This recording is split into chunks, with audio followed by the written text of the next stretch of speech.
Hello everyone, let's crack NTA UGC NET exam. Myself Shreya Banerjee. Welcome to Unacademy, where we have top educators, quality content, and a very great learning experience. So I welcome you all again. To the NTA UGC NET exam and to the Unacademy session. Thank you. Now I'll introduce myself. I'm Shreya Banerjee. I'm a visiting faculty of political science at Amity University and an assistant professor of political science at Marwari University. I have worked at various research positions in the premier institutes of India, and the positions I have been working, I worked is like at National Human Rights Commission of India, and I have 5+ years of teaching and research experience, and presently I'm pursuing my doctoral research from School of Humanities and Social Sciences at IIT Mandi, Himachal Pradesh. So now, as I've already told you, that we are here at Unacademy, which is India's largest learning platform, and we are here to understand about the NTA UGC NET exam. So I welcome you all. And I'll now tell you that what this platform is beneficial for you, how it is beneficial for you, and what benefits are there. So first of all, we have here the daily live classes. So live classes का मतलब होता है कि you can attend the live classes जब आपको educator पढ़ा रहा है. So उसके से आप क्या कर सकते हो, उससे you can chat with your educator, आप उनके साथ discussions में engage हो सकते हैं क्योंकि आप उनके live class attend कर रहे हैं. It's not downloaded videos. And आप अपने डाउट्स पूछ सकते हो उसी टाइम पे. तो आप जो एजुकेटर के साथ जो चैट है वो कॉन्टिन्यूस प्रोसेस पे कर सकते हैं. इसके अलावा we have live test and quizzes. तो लाइव टेस्ट एंड क्विजेस का मतलब ये है कि every end of the week we will have weekly quizzes and every end of the course will have a mega quiz. So आप अपनी जो preparation है उसको इवैल्यूएट कर सकते हैं. आप देख सकते हैं कि आपकी कितनी तैयारी हुई है या आपके मॉक टेस्ट और क्विजेस कैसे हुए हैं, और आप अपना जो डिटेल्ड एनालिसिस है, फीडबैक अपने परफॉर्मेंस के बारे में, वो भी हमारे एजुकेटर से ले सकते हैं. इसके साथ साथ we have some structured courses. जो कोर्सेज आपके जो एग्जाम का सिलेबस है उसको ध्यान में रख के स्ट्रक्चर किए गए हैं. आपके पूरे जो एग्जाम के सिलेबस को पूरा कवर किया जाता है और स्ट्रक्चर उसी हिसाब से किया जाता है कि आपका कोई भी पार्ट उसमें छूट ना जाए. तो ये जो कोर्सेज है ये बहुत ही स्ट्रक्चर्ड होते हैं. इसमें पूरा आपका जो भी कि कौन सा मोस्ट इंपॉर्टेंट टॉपिक है, कौन सा टॉपिक आप थोड़ा सा कम पढ़ सकते हैं, ये प्रॉपरली डिजाइन उसी वे में किए जाते हैं.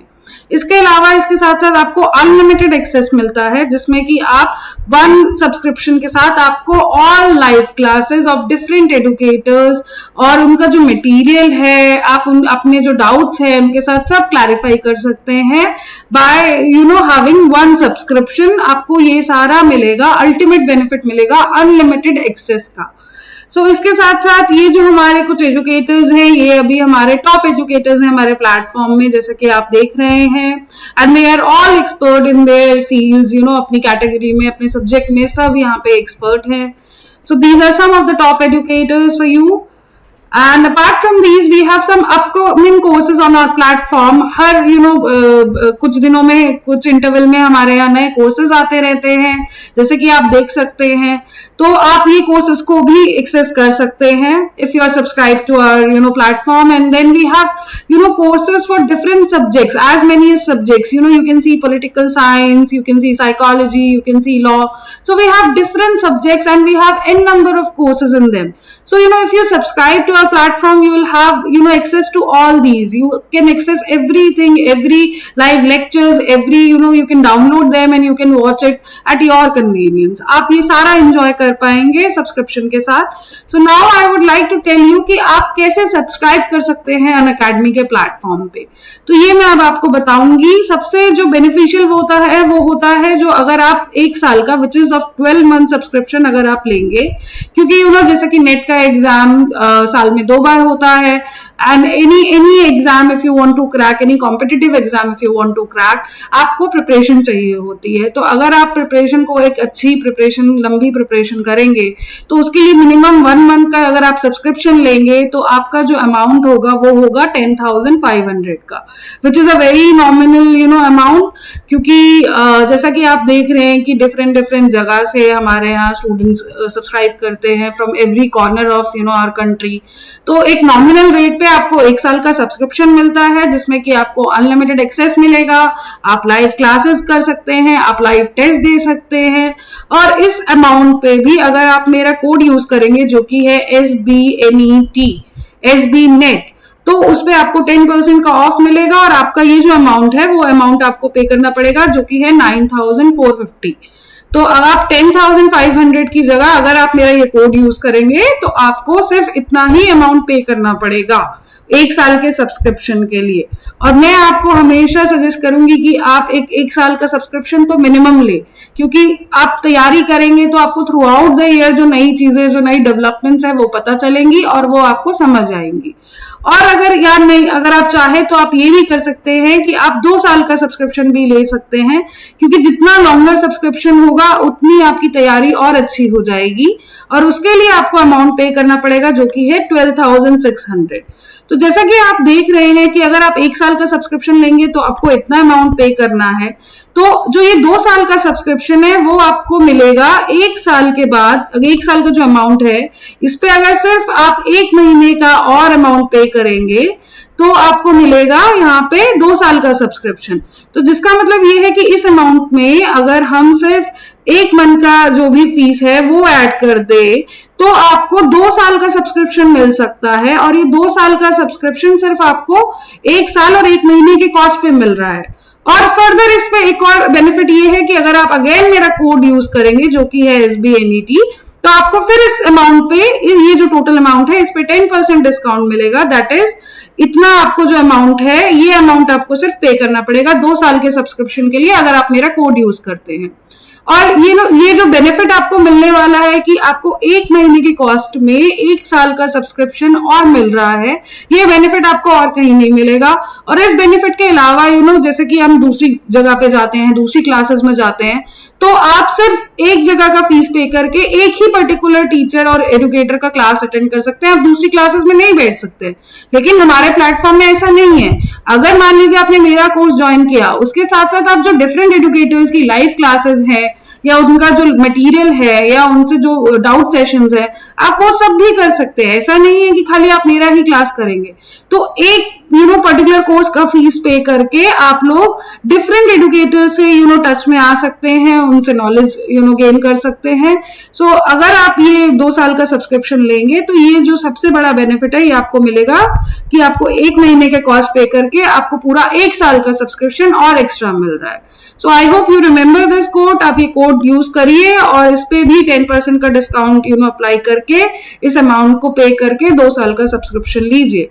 So now coming to the subject. So let's crack NTA UGC NET exam and इसमें जो हमारा सब्जेक्ट है वो सब्जेक्ट है इंटरनेशनल एंड एरिया स्टडीज, जिसका कोड नंबर UGC में होता है 90। जैसा कि आप देख रहे हैं कि यहाँ पे मैंने कोल्ड वॉर का जिक्र किया है and I have discussed about certain international organisation. सबसे पहले हमें सब्जेक्ट के जो हम इनडेप्थ जब नॉलेज शुरू करेंगे उससे पहले हमें समझने की जरूरत है कि सब्जेक्ट है क्या, हमें सब्जेक्ट में क्या पढ़ने वाले हैं, क्या नहीं पढ़ने वाले हैं, वो हम आगे के कुछ मिनट्स में चर्चा करेंगे। लेकिन इसके साथ सबसे ज्यादा जरूरी है कि हम समझे कि ये जो पूरा सब्जेक्ट है, इस सब्जेक्ट में हम क्या क्या कवर करने वाले हैं और ये सब्जेक्ट होता क्या है। तो जैसा कि नाम सजेस्ट करता है इंटरनेशनल एंड एरिया स्टडीज, तो हम इंटरनेशनल से क्या समझते हैं? क्या ये अंतरराज्य की बात कर रहा है? नहीं, ये अंतरराष्ट्रीय की बात कर रहा है। तो इंटरनेशनल रिलेशंस का मतलब होता है the relations between one countries and the other countries और the other sovereign nations of the world. तो ये जो इन दोनों, एक देश का दूसरे देशों के साथ संबंध, दूसरे देशों के साथ जो ये संबंध है, इस संबंध को, रिलेशंस को इंटरनेशनल रिलेशंस कहते हैं। तो और इस सब्जेक्ट को हम अब डिटेल में समझेंगे कि इस सब्जेक्ट में, ये सब्जेक्ट कब कब से शुरू हुआ, क्या अप्रोचेस हैं, तो जो हमारा सिलेबस है एग्जाम का हम उसको पूरा डिटेल में अभी समझेंगे। उसके साथ मैं आपको कुछ और टिप्स भी देना चाहूंगी कि आपको क्या इस सब्जेक्ट में करना चाहिए, आपको इस सब्जेक्ट के एग्जाम को देते हुए क्या नहीं करना चाहिए, और इस सब्जेक्ट में और क्या क्या इंटरेस्टिंग जो है हम वो पढ़ने वाले हैं, किस एरिया के बारे में पढ़ने वाले हैं, तो अभी हम उसको डिटेल में समझेंगे।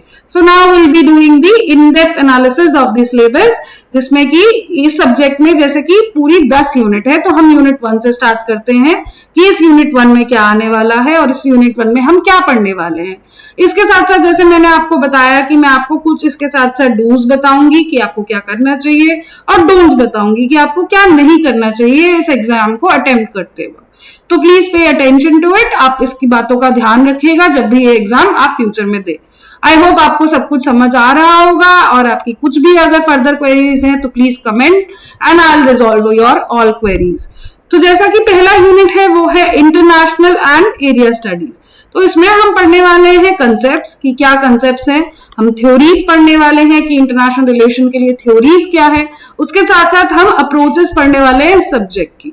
तो जैसा कि आप देख रहे हैं there are major concepts which will be understanding, scope क्या है इस डिसिप्लिन का, नेचर कैसा है इंटरनेशनल रिलेशंस का, क्या जो नेचर शुरू में था वही नेचर अभी तक है, क्या कोल्ड वॉर से पहले आईआर अलग था और कोल्ड वॉर के बाद आईआर अलग है, तो ये समझना हमारे लिए बहुत जरूरी होगा।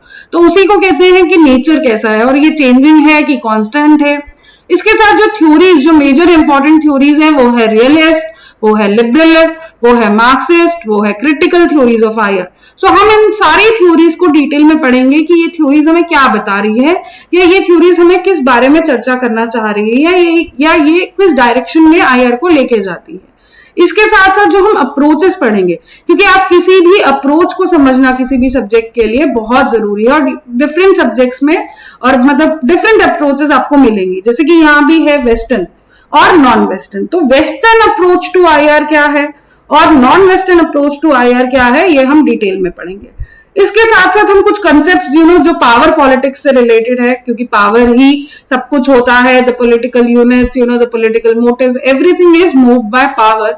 तो हम इन कंसेप्ट्स को समझेंगे, जैसे कि बैलेंस ऑफ पावर है, जियोपॉलिटिक्स है, बाइपोलैरिटी है, कि वर्ल्ड जो था वो बाइपोलर है कि मल्टीपोलर है कि यूनिपोलर है। तो हम इन कंसेप्ट्स को समझेंगे पहले बहुत अच्छे से, और फिर हम उसी कंक्लूजन पे आएंगे कि वो क्या है।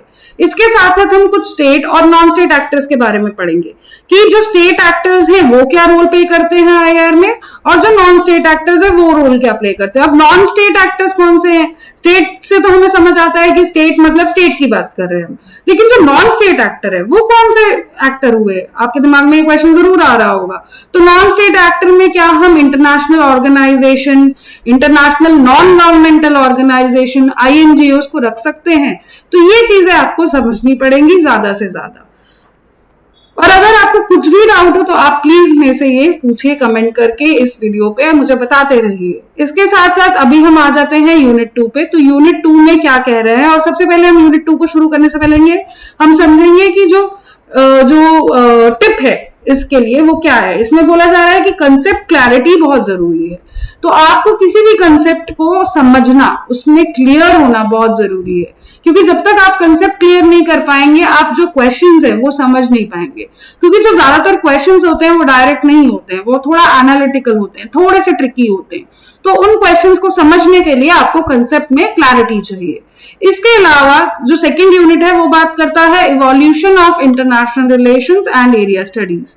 मतलब जो इवोल्यूशन की, वो इवॉल्व कैसे हुई, वो कैसे बढ़ती रही, कोल्ड वॉर के बाद क्या चेंजेस आए, फिर इस प्रेजेंट डिकेड में क्या चेंजेस आए। तो हमें ये जो इवोल्यूशन का प्रोसेस है वो समझना होगा इस यूनिट में।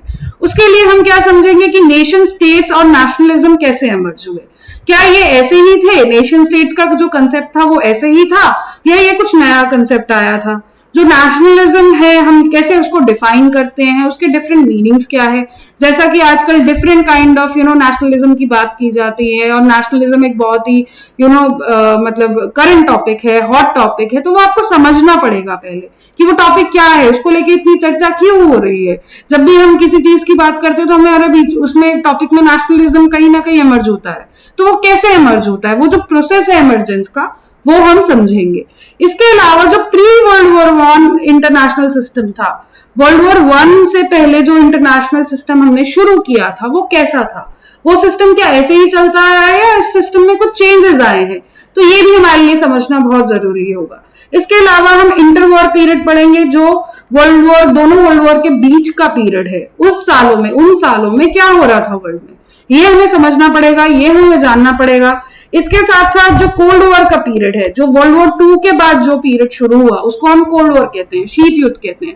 तो वो शीत युद्ध के पीरियड में वर्ल्ड में क्या हो रहा था, ये भी हमें समझना पड़ेगा कि वो हमारे लिए कितना हेल्पफुल है और कितना हेल्पफुल नहीं है। इसके साथ साथ हम डीकोलोनाइजेशन का प्रोसेस, ग्लोबल साउथ, ये ग्लोबल साउथ नॉर्थ, ये क्या कंसेप्ट्स हैं, इन सब में क्या पॉलिटिक्स हो रही है, ये हम समझेंगे। इसके साथ साथ जो हमारे पोस्ट कोल्ड वॉर जो इंटरनेशनल रिलेशंस का सिनारियो है, स्ट्रक्चर है या नेचर है, वो कैसे बदला, हम ये समझेंगे। और इम्पैक्ट ऑफ ग्लोबलाइजेशन क्या पड़ा, वो भी हम डिटेल में समझेंगे। ग्लोबलाइजेशन का प्रभाव कैसे पड़ा, आपको अगर कुछ लगता है कि प्रभाव पड़ा है और कैसे पड़ा है, तो आप मुझे प्लीज बताइए कमेंट करके कि कैसे आपको लगता है कि ग्लोबलाइजेशन ने इसमें इम्पैक्ट किया है या आपके ऊपर उसका क्या इम्पैक्ट आया है। तो प्लीज आप मुझे ये स्टेट करिए कमेंट्स में, मुझे बताइए। मैं बहुत उत्सुकता से जानना चाहती हूँ कि आपके क्या कमेंट्स है, आपको कैसे समझ आ रही है चीजें। इसके अलावा अब हम आ जाते हैं एक और टिप पे और एक नई यूनिट पे, जो कि है अटेम्प्ट ऑल क्वेश्चंस। तो आप जब भी प्रेजेंट कर रहे हैं, एग्जाम के लिए अपीयर कर रहे हैं अपने आप को, आपको सारे क्वेश्चंस अटेम्प्ट करने हैं। ये एक बहुत इंपॉर्टेंट टिप है, क्योंकि अगर आप कोई भी क्वेश्चन छोड़ के आते हैं तो आप अपने मार्क्स लूज करेंगे, और मैं ऐसा बिल्कुल नहीं चाहती कि आप लोग अपने मार्क्स लूज करें। तो आप प्लीज सारे क्वेश्चंस अटेम्प्ट करिए, ये मेरी आपको एक स्पेशल टिप है कि आप कोई भी क्वेश्चन कभी छोड़ के मत आइएगा एग्जाम में, जब भी आप एग्जाम के लिए अपीयर करें। और इस यूनिट में हम जो पढ़ेंगे वो है कंटेम्पररी वर्ल्ड ऑर्डर, कि वर्ल्ड ऑर्डर जो कंटेम्पररी चल रहा है वो कैसा चल रहा है, वो किस बारे में बात कर रहा है, वो क्या कह रहा है क्या नहीं कह रहा है, जो चेंजिंग पैटर्न है वर्ल्ड ऑर्डर के वो कैसे हैं। जैसे मैंने आपको बताया था कि क्या हम यूनिपोलर वर्ल्ड में जी रहे हैं या बाइपोलर या मल्टीपोलर या पॉलीसेंट्रिसिज्म है अभी। तो ये जो वर्ल्ड ऑर्डर है इसको हमें समझना बहुत बहुत जरूरी है कि हम कैसे वर्ल्ड में जी रहे हैं आजकल। क्योंकि जब हम कहते हैं कि विश्व में ये घट गया, विश्व में वो हो रहा है, तो हमें पता तो होना चाहिए कि विश्व का ऑर्डर क्या है। उसके साथ साथ हम इसमें पढ़ेंगे रोल ऑफ मेजर पावर्स। जो मेजर पावर्स है, मेजर पावर्स कौन कौन सी हैं? मेजर पावर्स है US, Russia, China, Japan, India, EU. तो हमें ये मेजर पावर्स को पहले समझना पड़ेगा कि ये मेजर पावर्स है और फिर इनका रोल क्या है, ये क्या रोल प्ले कर रही है इंटरनेशनल पॉलिटिक्स में, ये हमें समझना पड़ेगा। तो हम इसको समझने की कोशिश करेंगे। इसके साथ साथ हम कुछ कंसेप्ट जैसे कि ग्लोबलिटी, ग्लोबलिज्म, ग्लोबलाइजेशन, हम इन कंसेप्ट को समझेंगे कि ये क्या कंसेप्ट है, ये नए कंसेप्ट है, ये पुराने कंसेप्ट है। फिर हम समझेंगे डेमोक्रेटाइजेशन, डेमोक्रेटाइजेशन है या वर्ल्ड ऑर्डर है, तो जो डिफरेंट कंट्रीज में या वर्ल्ड में जो डिफरेंट रेजीम्स है, कैसे रेजीम्स है, किस तरीके के हैं, डेमोक्रेटिक है या मोनोक्रेटिक है, ऑटोक्रेटिक है, तो ये हमें समझना पड़ेगा। उसके लिए हमें जो वर्ल्ड ऑर्डर है और उसका प्रोसेस है उसको बहुत अच्छे से समझना पड़ेगा। इसके साथ साथ हम साइंस, टेक्नोलॉजी, ग्लोबल ऑर्डर को समझेंगे कि साइंस एंड टेक्नोलॉजी का क्या रोल है, ग्लोबल ऑर्डर कैसे चल रहा है, कैसे डोमिनेट कर रहा है, तो ये हमें समझना बहुत जरूरी हो जाएगा इसके साथ साथ। So now coming to the next unit, which is about conflict, security and peace, national and international. और जो इम्पोर्टेंट टिप है इस यूनिट में मैं आपको एग्जाम के लिए देना चाहूंगी वो है कि आप नेगेटिव मार्किंग नहीं होती है आपके इस एग्जाम में। तो आप ये बिल्कुल चिंता मत करिए कि अगर मैंने सारे क्वेश्चन अटेम्प्ट किए और नेगेटिव मार्किंग हुई तो मेरे मार्क्स कट जाएंगे, क्योंकि इस एग्जाम में कोई भी नेगेटिव मार्किंग नहीं है। और इसीलिए मैंने जैसे कि आपको पहले भी कहा कि आप कोई भी क्वेश्चन छोड़ के मत आइएगा, तो सारे क्वेश्चन अटेम्प्ट कीजिए as there is no negative marking.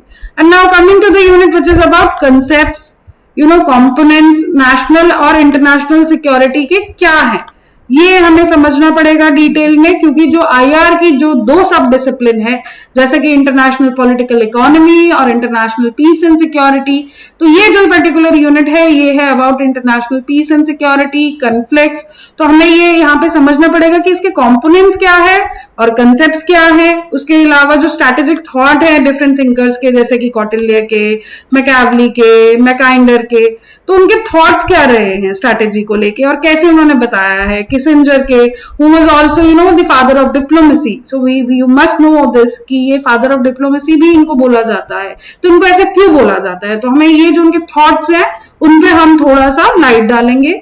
इसके अलावा हम कुछ कंसेप्ट्स और डॉक्ट्रिन्स पढ़ेंगे, जैसे कि म्यूचुअली एश्योर्ड डिस्ट्रक्शन, ये क्या है, इसका क्या रोल है, ये क्या हुआ. ठीक है, तो ये नाम आप इतने बड़े बड़े देख के घबराइए मत, ये कुछ कंसेप्ट्स हैं जो मैं आपको डिटेल में समझाऊंगी. इसके अलावा हम न्यू मोड्स ऑफ वॉरफेयर के बारे में पढ़ेंगे कि जो वॉरफेयर है, वॉर कैसे लड़ी जाती है, क्या वो कन्वेंशनल तरीके से ही लड़ी जाती है और न्यूक्लियर तरीके से ही लड़ी जाती है, या जैसे कि अभी और डिफाइन किया गया है बायोलॉजिकल है, केमिकल वॉरफेयर होने लगा है आजकल. तो ये क्या है, ये इनसे हम क्या समझते हैं, तो ये हमें समझना पड़ेगा. और अगर आपको कुछ और इंटरेस्टिंग एग्जाम्पल मुझे बताना है तो प्लीज कमेंट करिए और मुझे बताइए कि आपको इससे रिलेटेड कोई और इंटरेस्टिंग एग्जाम्पल अगर याद आता है. ठीक है, ताकि मैं वो आगे आपकी फ्यूचर क्लासेस में उसको भी डिस्कस करूंगी कि आपसे मुझे ये एग्जाम्पल मिला और हम इसको कैसे पढ़ सकते हैं. इसके अलावा हम कन्फ्लिक्ट रेजोल्यूशन और पीस की बात करेंगे कि कैसे पीस प्रिवेल कर सकते हैं इस न्यूक्लियर रेस में, न्यूक्लियर वर्ल्ड में हम जी रहे हैं. आर्म्स कंट्रोल कैसे किया जा सकता है, डिसआर्मामेंट कैसे किया जा सकता है, तो इन सबको हम डिटेल में पढ़ेंगे. Now coming to the next unit, which is about the international organization and global governance. तो ये हमें क्या बता रहा है, ये यूनिट हमें क्या समझाने की कोशिश कर रहा है. तो इसके अलावा हम यहाँ पे एक और जो आपको टिप में देना चाहूंगी कि आप पढ़ते रहिए, क्योंकि अगर आप पढ़ेंगे नहीं तो आपको समझ नहीं आएगा कि कि क्या आप पढ़ रहे हैं, क्या नहीं पढ़ रहे हैं. तो पढ़ना बहुत जरूरी है. मैंने आपको क्लास में जो समझाया उन कंसेप्ट्स को आप डिटेल में और पढ़िए ताकि आपकी नॉलेज और बढ़ेगी. तो इसमें हम समझेंगे कि इंटरनेशनल ऑर्गेनाइजेशन का रोल क्या है, इंटरनेशनल पीस और सिक्योरिटी में, डेवलपमेंट में क्या रोल प्ले करता है. और जैसे कि हम सब जानते हैं, the only international organisation, the global organisation we have is about the United Nations. तो उसका रोल क्या है, उसका रेलिवेंस क्या है, क्या उसमें रिफॉर्म की जरूरत है, उसमें हमें कुछ सुधार चाहिए. तो ये भी आप मुझे बताइए, इसके बारे में आपका क्या थिंकिंग है कि डू वी नीड रिफॉर्म्स और do we don't need reforms. Please comment on this question as well, that would be really nice of you. And now will understand the global governance की global governance किस चीज के बारे में बोल रहा है. इसके अलावा हम रीजनल और सब रीजनल ऑर्गेनाइजेशन की भी हम बात करने वाले हैं यहाँ पे, जैसे कि कि रीजनल ऑर्गेनाइजेशन जैसे कि आसियान, जैसे कि सार्क, ये रीजनल ऑर्गेनाइजेशन. तो ये कौन से रीजन के ऑर्गेनाइजेशन है, ये ऑर्गेनाइजेशन क्यों बने, कब बने, इनके हेडक्वार्टर्स कहाँ है, तो हमें ये सब डिटेल में जानना पड़ेगा. इसके अलावा इंटरनेशनल लॉ का क्या रोल है, क्या ये लॉ का ही पार्ट है या इसको हम IR का भी पार्ट कह सकते हैं, तो ये हमें समझना बहुत जरूरी होगा. Okay, so now coming to the next unit which is about India's foreign policy. अब हम इंडिया की फॉरेन पॉलिसी के बारे में पढ़ेंगे कि जो इंडिया की फॉरेन पॉलिसी है वो क्या कह रही है, वो क्या बताना चाह रही है हमको. तो इसमें जो इंपॉर्टेंट टिप मैंने आपको देना चाहूंगी वो ये है कि जैसे मैंने आपको पहले कहा कि you have to keep reading. It doesn't mean you have to mug up. आप मग अप मत करिए, आप उसको पढ़िए, आप कंसेप्ट्स को क्लियर करिए, आप उनको समझिए, लेकिन आप मग अप मत करिए, क्योंकि आप कितना मग अप करेंगे, आप कहीं ना कहीं जाके उन चीजों को भूल जाएंगे अगर आप उनको नहीं समझ पाएंगे. और अगर आपको कुछ समझ आ जाएगा तो आपको भूलेंगे नहीं, आपको मग अप करने की जरूरत नहीं पड़ेगी. Now coming to the evolution and the objectives of principles of India's foreign policy. फिर उसके relations के बारे में हम पढ़ेंगे कि उसके relations कैसे हैं नेबर्स के साथ, एक्सटेंडेड नेबर के साथ, इंडियन फॉरेन पॉलिसी के ऑब्जेक्टिव से अलाइन करते हैं कि नहीं, मेजर पावर के लिए उनके क्या फॉरेन पॉलिसी है. तो हम ये इंडियन कंटेक्स्ट में पढ़ेंगे, इंडियन पर्सपेक्टिव को समझेंगे, इंडिया कैसे देख रहा है, हम कैसे देख रहे हैं, हमारे पॉलिसी मेकर्स कैसे देख रहे हैं. इसके अलावा हम यहाँ पे लुक ईस्ट और एक्ट ईस्ट पॉलिसी को डिटेल में पढ़ेंगे कि लुक ईस्ट पॉलिसी क्या लुक ईस्ट थी या वो एक्ट ईस्ट बनी है, अभी कुछ चेंजेस आए हैं. इसके साथ साथ इंटरनेशनल और रीजनल ऑर्गेनाइजेशन के साथ एंगेजमेंट कैसा रहा, एंड जो एक आजकल टर्म आती है सॉफ्ट पावर, तो वो सॉफ्ट पावर क्या होती है फॉरेन पॉलिसी में, ये हमें समझना पड़ेगा. तो इन सबको हम इस यूनिट में समझेंगे. इसके साथ साथ नेक्स्ट यूनिट जो कि है South Asia and Indo Pacific region. अब जैसे इस यूनिट की ही हेडिंग हमें बता रही है कि हम अभी इसमें जो देख रहे हैं वो ये है कि इसमें हम एरिया पे आ गए. अभी तक हमने इंटरनेशनल रिलेशंस और इंटरनेशनल रिलेशंस के कोर में गए थे. अब जो ये यूनिट है, यूनिट नंबर 7, 8, 9, 10, ये यूनिट्स हम एरिया स्टडीज के बेस पे हैं। तो ये जो 4 यूनिट्स है ये एरिया स्टडीज पे फोकस कर रही है, और जो पहला एरिया ये फोकस कर रही है वो है South Asia and the Indo Pacific region.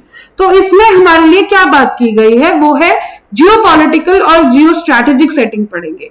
तो ये जो पॉइंट्स है ये हम एरिया वाइज सब एरियाज के लिए सिमिलर पॉइंट्स ही हैं और हम इनको ही पढ़ेंगे, लेकिन वो क्या बात कर रहा है, क्या कह रहा है। तो जो पॉइंट्स है वो है जियो political and geo strategic setting, ठीक है, कि इनकी क्या जियो पॉलिटिकल इनकी कैसी थी सेटिंग, फिर कॉलोनियलिज्म का प्रोसेस कैसे चालू हुआ, फिर नेशनलिज्म कैसे चालू हुआ, या नेशनलिज्म का क्या इनका रहा मूवमेंट का, इंडिपेंडेंस मूवमेंट की कैसी रही। इंडिया के बारे में हम पढ़ेंगे, हम दूसरे रीजन के बारे में भी पढ़ेंगे क्योंकि साउथ एशिया में और भी कंट्रीज आती हैं। हम इंडो पैसिफिक रीजन के बारे में पढ़ेंगे, नेशन कैसे बिल्ड हुआ, स्टेट कैसे बिल्ड हुआ, डेमोक्रेटाइजेशन को चैलेंजेस क्या है, रेजीम्स कैसे हैं, थ्रेट्स क्या क्या है, इंटरनली है या एक्सटर्नल भी है, क्योंकि दोनों तरह की थ्रेट्स होती हैं। फिर उसके बाद साथ हम ये पढ़ेंगे कि रीजनल ट्रेड कैसा है, डेवलपमेंट कोऑपरेशन बेस्ड है कि नहीं है, इसके अलावा जो मैरिटाइम इश्यूज है वो कैसे हैं। तो हम इन सबको डिटेल में पढ़ेंगे एरिया कंटेक्स्ट में, स्पेसिफिक एरिया को ध्यान में रखते हुए इन चीजों को हम डिटेल में पढ़ेंगे। यहाँ हमने शुरू किया है साउथ एशिया और इंडो पैसिफिक रीजन से, ठीक है, और इसके साथ साथ इसका एलपीजी का जो लिबरलाइजेशन, प्राइवेटाइजेशन और ग्लोबलाइजेशन की पॉलिसी है उसका इफेक्ट साउथ एशिया और इंडो पैसिफिक रीजन में क्या पड़ा। और इसके साथ साथ जो मैं एक इंपॉर्टेंट टिप देना चाहूंगी कि आप सोच रहे होंगे कि ये सिलेबस तो बहुत वास्ट है, हम इसको कैसे खत्म कर पाएंगे। ऐसा कुछ नहीं है, घबराने की कोई बात नहीं है, डरने की कोई बात नहीं है।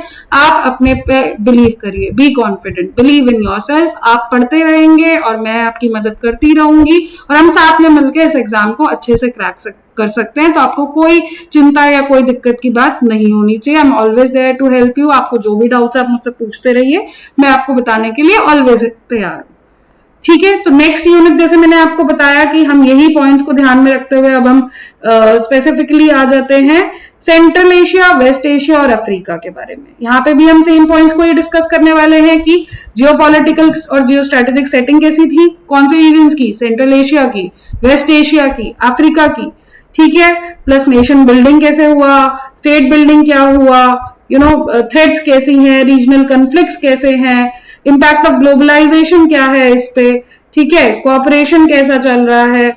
और इस यूनिट में जो आपका इंपॉर्टेंट टिप है वो ये है कि आपको प्रीवियस ईयर्स क्वेश्चंस हम देखते रहेंगे।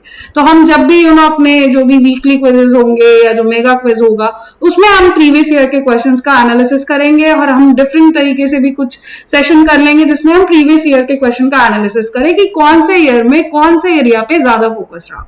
वो एक स्ट्रैटेजी बनाना बहुत जरूरी है और समझना कि कैसा रहा, कौन से एरिया पे किस साल में फोकस था, कैसे वो हुआ।